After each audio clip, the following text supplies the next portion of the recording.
നമുക്ക് ഉണ്ടാക്കുമ്പോൾ ആദ്യം നമുക്ക് ബ്രെഡ് എടുത്ത് വയ്ക്കാം.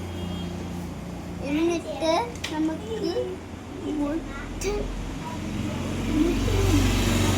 എടുത്ത് വയ്ക്കാം. എന്നിട്ട് മുട്ടക്കോസ് എടുത്ത് വയ്ക്കാം. മുട്ടക്കോസ് എടുത്ത് വയ്ക്കാം. എന്നിട്ട് നമുക്ക് ബീഫ് എടുത്ത് വെക്കാം. എന്നിട്ട് നമുക്ക് ചീസ് എടുത്ത് വെക്കാം. തക്കാളി വെക്കണില്ലേ? ആ തക്കാളി ചീസിന്റെ പുറത്ത് വെച്ചാലും മതി. തക്കാളി വെക്കാം. നമുക്ക് എരിവായിരിക്കും, അതുകൊണ്ട് നമ്മൾ മുളക് ഇടുന്നില്ല. നമുക്ക് എന്നിട്ട് ചീസ് ഇടാം. ചീസ് വെച്ചതിന് ശേഷം അതിന്റെ പുറത്ത് രണ്ട് മുട്ട കൂടെ വെച്ച് 2 മുട്ടയും കൂടെ വെക്കാം.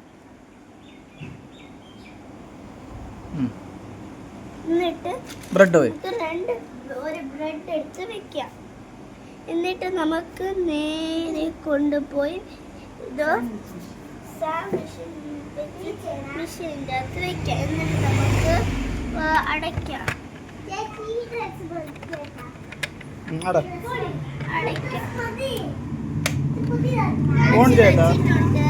നമുക്ക് റെഡി ആവുമ്പോ നമുക്കിനി ഇത് തുറന്ന് നോക്കാം.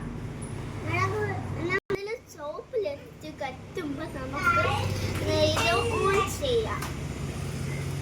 അപ്പൊ നമുക്കിനി പാത്രത്തില് നമുക്കിനി എടുക്കാം. മോളോട്ട് വലി.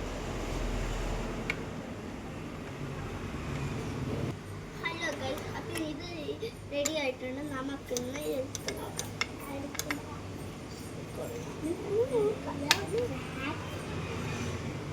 എല്ലാം കളയണം.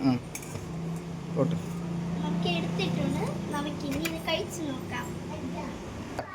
നമ്മളെ ടേസ്റ്റുള്ള നല്ല ബീഫ് സാൻഡ്വിച്ച് റെഡി ആയിട്ടുണ്ട്. അപ്പോൾ ഈ വീഡിയോ ഇഷ്ടപ്പെട്ടാൽ